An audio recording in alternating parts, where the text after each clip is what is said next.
Hello, આજે હું બનાવી રહી છું પાત્રા. જેના માટે હું એ પાત્રા લઈ લીધા છે, એને સારી રીતે ધોઈ લીધા છે અને સાફ કરી લીધા છે. હવે આપણે આના માટે ખીરું બનાવીશું. હું એ ખીરું બનાવવા માટે અહીંયા બેસન લઈ લીધું છે.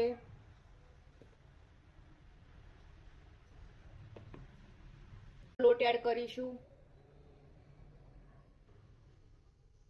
અંદર આપણે આદુ મરચાંની પેસ્ટ એડ કરી દઈશું. એમાં હળદર, મરચું, એમાં થોડો એવો અજમો એડ કરીશ.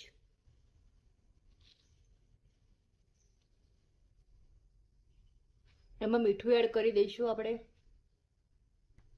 એમાં ધાણા જીરું પાવડર એડ કરી દઈશું. એમાં થોડા તલ એડ કરી દઈશું. હવે હું એમાં દહીં એડ કરી દઈશ.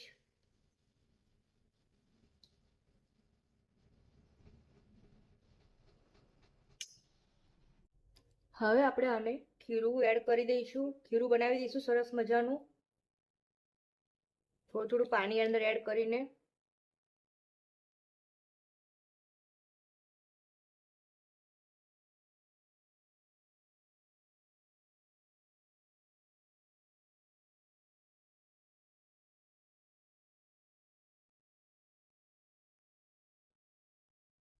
ખીરું આપણું બનાવી દીધું છે. હું એમાં અંદર ખાંડ અંદર એડ કરી દઈશ. પહેલા એડ કરવાનું રહી ગયું હતું. એને સારી રીતે મિક્સ કરી લઈશું.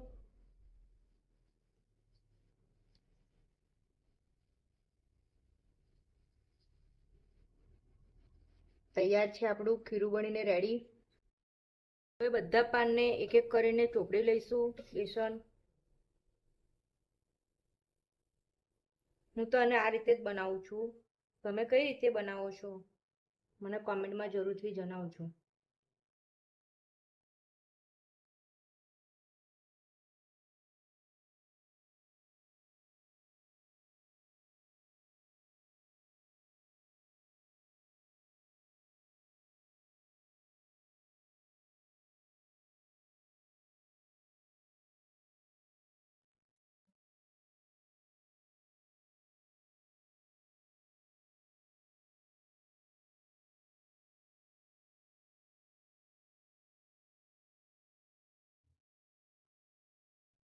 હવે આપણે બધા પાનને બાફવા મૂકી દઈશું.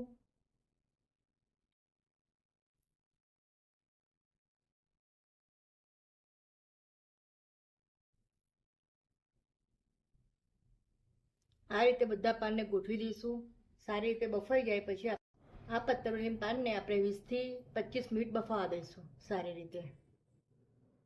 આપણા પાત્રા રેડી થઈ ગયા છે. એક પ્લેટમાં કાઢી લઈશું.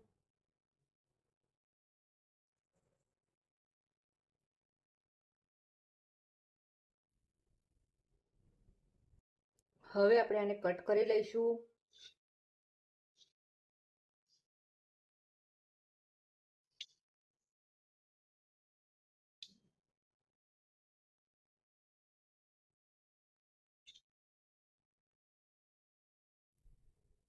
હું એ બધા પાત્રાને કટ કરીને એક પ્લેટમાં કરી લીધેલા છે. હવે આપણે એને વઘારી લઈશું. હવે એક વાસણમાં તેલ લઈને આપણે પાત્રા વઘારી લઈશું. જેના માટે હું તેલ એડ કર્યું છે. અંદર આપણે રાઈ એડ કરી દઈશું. રાઈ તતરી જાય એટલે અંદર તલ એડ કરીશું.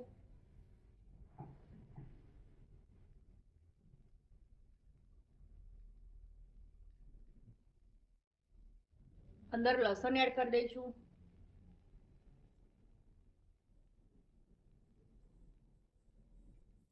એને હવે આપણે સારી રીતે તતડવા દઈશું. હવે આપણે અંદર પાત્રા એડ કરી દઈશું.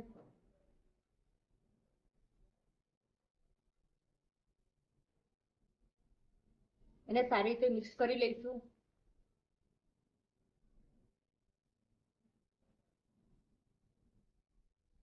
હવે હું ઉપરથી થોડો મીઠું, ખાંડ અને મરચું એડ કરીશ. જેનાથી ટેસ્ટ ખૂબ જ સરસ આવે છે. હવે આપણે આને બરાબર હલાવી લઈશું. તો તૈયાર છે આપણા પાતરા. જો તમને મારી આ રેસીપી ગમી હોય તો લાઈક, શેર, કોમેન્ટ જરૂર કરજો.